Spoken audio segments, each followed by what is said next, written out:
Hey everyone, and welcome to my channel Cakes by MK.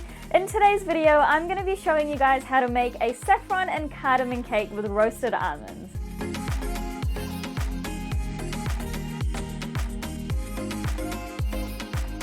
So for all the Muslims around the world, there's a really big celebration coming up which is called Eid. And if you're not quite sure what Eid is, it's basically like Christmas for Muslims, and it marks the end of our fasting month. So during this time, families come together, presents are shared amongst one another, and everyone just eats really yummy food the whole day. Now, my background is Fijian Indian, so my parents are from Fiji, but our ancestors are from India. So a lot of the food that we eat is influenced by subcontinent flavors. So I thought it would be a really nice time to, experiment with some of these flavors and come up with a cake in celebration of Eid. So this cake is really nice. It's got those really nice subcontinent flavors coming through, and it reminds you of foods such as like naan khatai, halwa, and samay, if you are familiar with those things. So yeah, if you're someone who loves those flavors, then you are going to absolutely love this cake. And if you do try it out, then I really hope it brings something special to your Eid. Also, if you're new to my channel, then please click the subscribe button below, and don't forget to turn on the notification bell so that you're updated whenever I upload a new video. But apart from that, stay tuned, and I hope you guys enjoy this video.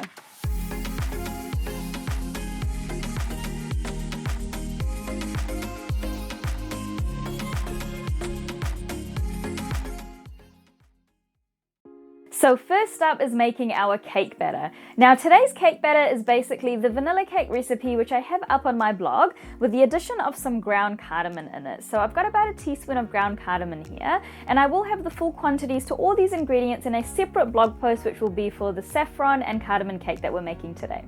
So first up, what we're going to do is we're going to combine our oil, sugar and butter in our mixer, and we're going to mix that on a medium speed until it becomes nice and creamy.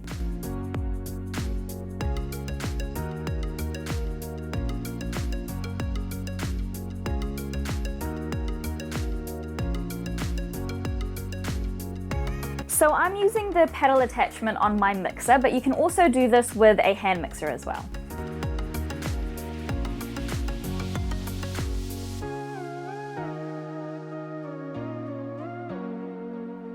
So our mixture's nice and creamy now, so it should be this nice kind of white pale color now. And now the next step is to add in our eggs one by one, mixing well in between each addition.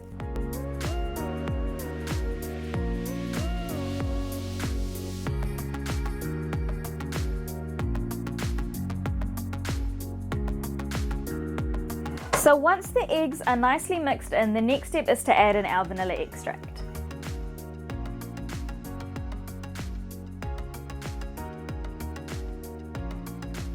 So once the vanilla extract is mixed in, the next thing I'm going to do before we start adding our dry ingredients is I'm just going to scrape down the sides of the bowl just to make sure that all of the batter's been evenly mixed.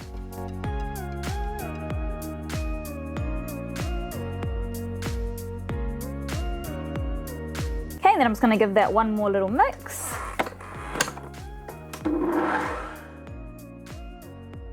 Alright, so that's all nicely mixed in now. So the next thing we can do is add in our dry ingredients to the mixture. So what I've got here today is I've got some flour, the cardamom powder, baking powder, and some salt. And what I'm going to do is I'm going to combine all those ingredients into this bowl, and I'm going to give it a whisk so that it's all evenly combined.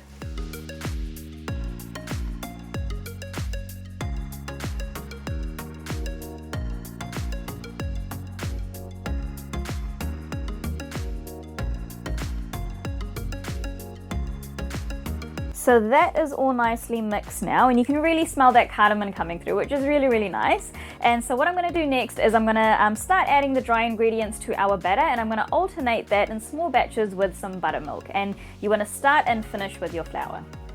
So I'm starting off with about a third of the flour mixture. So when it comes to mixing in these dry ingredients and the buttermilk, just make sure that you're using the slower speed on your mixer. You can even do this by hand if you like.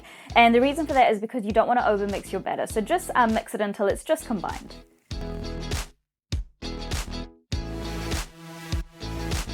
Now I'm going to add in some of the buttermilk.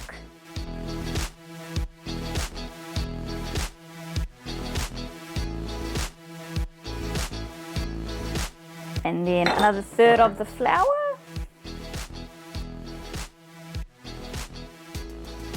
Then the rest of the buttermilk.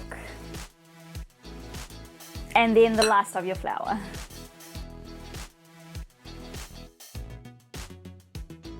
Alright, so our batter is done now. If there is a little bit of flour up on the edges, just mix the rest by hand.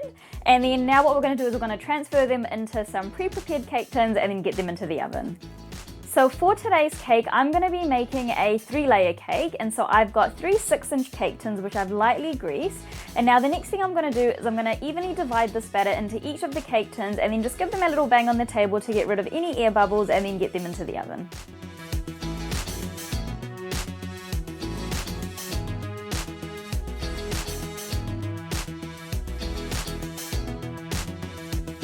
Alright, so our batter is evenly divided now into our cake tins, and now it's time to put them into the oven.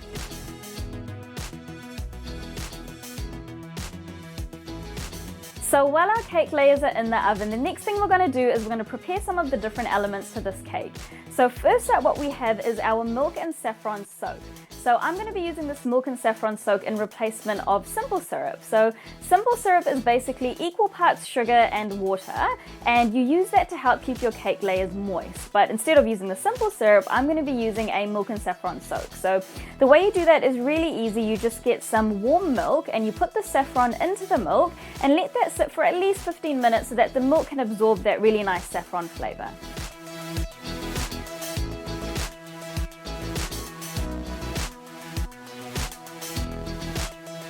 So just give that a little mix and then we're going to put that aside for now. So now we're going to move on to roasting some almonds. So these almonds are what we're going to be putting in between each cake layer to give the cake a nice crunch when you bite through it. So what I've got here today is I've got some silvered almonds, and then I've also got a tablespoon of butter. And again, I will have the quantities for all of these ingredients in the description box below and up on my blog.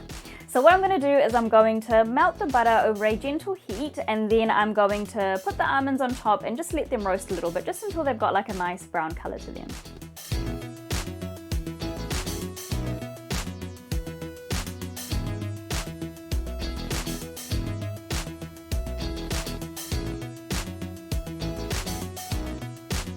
So once they reach like a nice kind of light brown toasty color, then they're done. Alright, so last up is our buttercream. So today I've got a plain vanilla Swiss meringue buttercream. Now if you're not quite sure how to make a Swiss meringue buttercream, I do have a separate tutorial on this which you guys can go ahead and check out. And basically what I'm going to do is I'm going to flavor this buttercream with some more saffron. So similar to how I did the milk and saffron soak before, I've also got another milk and saffron soak here, except the quantities are slightly different, so just check that out before you go ahead and make this. And then I've let this sit for about half an hour now, so it's this really nice yellow color now. And what I'm going to do is I'm just going to pour it into the bowl and just fold it through the buttercream, and then we've got our saffron Swiss meringue buttercream.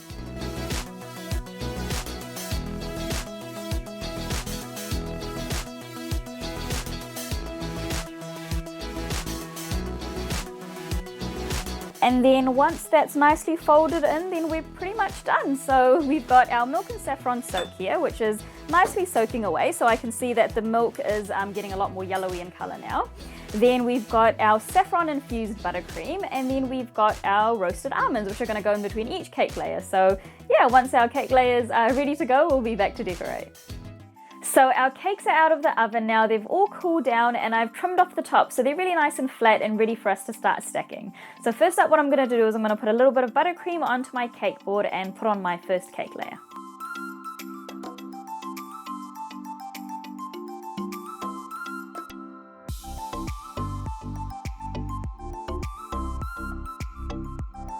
Now what I'm going to do next is I'm going to grab our milk and saffron soak, and I'm going to put spoonfuls of that on top of the cake.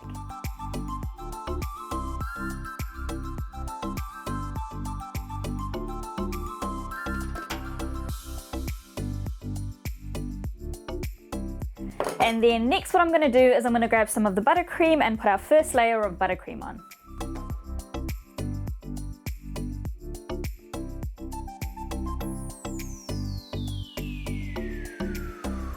Now once that's smoothed out, I'm going to get the roasted almonds and I'm going to sprinkle that on top.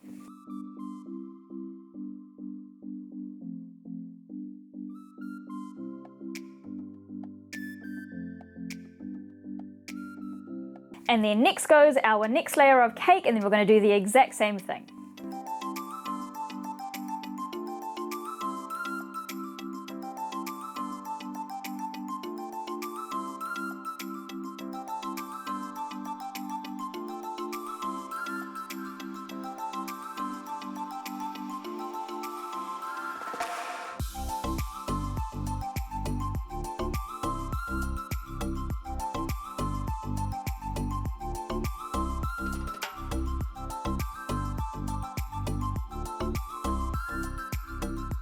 And for the last layer, I'm gonna flip it over so that the bottom of this cake is the top of our layer cake.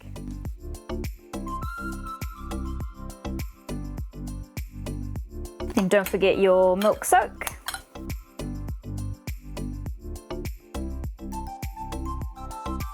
So for today's cake, I'm gonna go for a rustic kind of look. So I'm gonna make this a semi-naked cake, which means that I'm only gonna be doing one layer of icing. So I'm gonna go ahead and put the buttercream on top and on the sides and then scrape it with my cake scraper.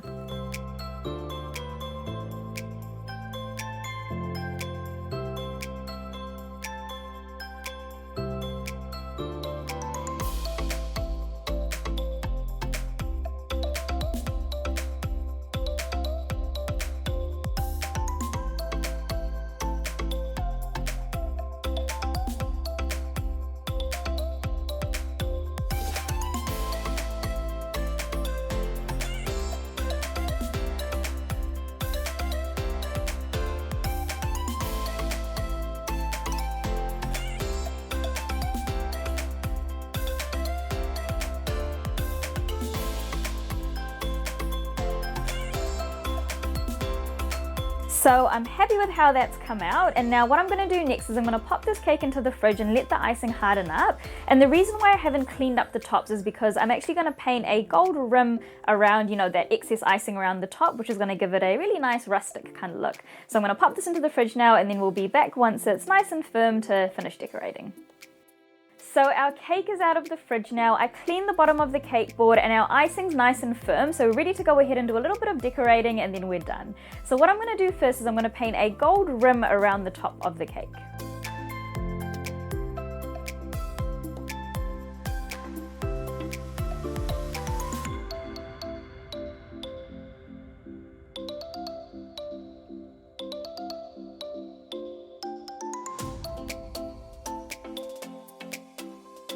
So now that I've finished painting the top of the cake, what I'm going to do next is I'm going to add some flowers to the side of the cake. So they're kind of going to be like standing up like that. And then I'm going to use some twine and wrap that around the cake to help keep the flowers in place. And then it's also going to give the cake this real cool rustic look.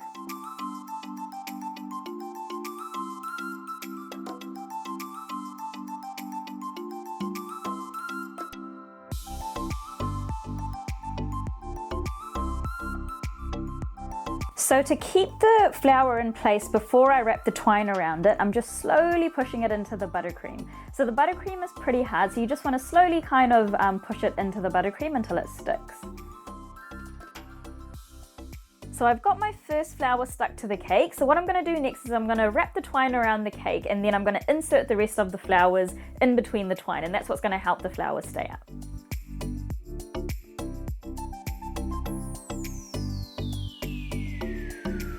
Then just tie a little knot at the end.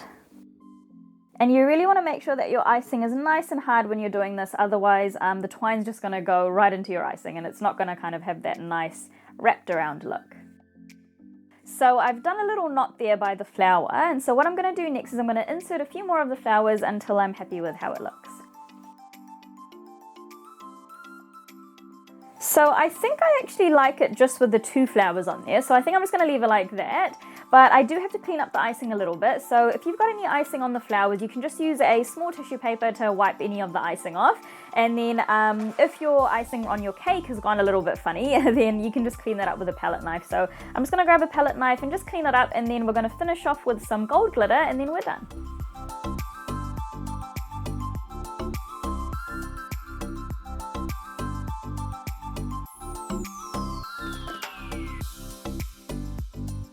And there we have it, our rustic saffron and cardamom cake is done.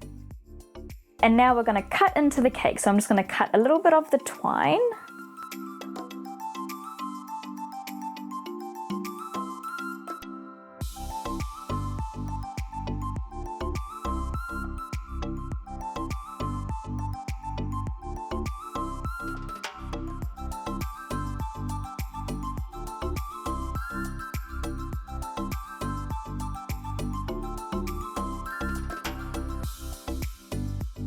So I've just cut through the cake and the smell is absolutely incredible. It's definitely got those, tones of saffron and cardamom coming through, and it really just reminds you of, a big family celebration.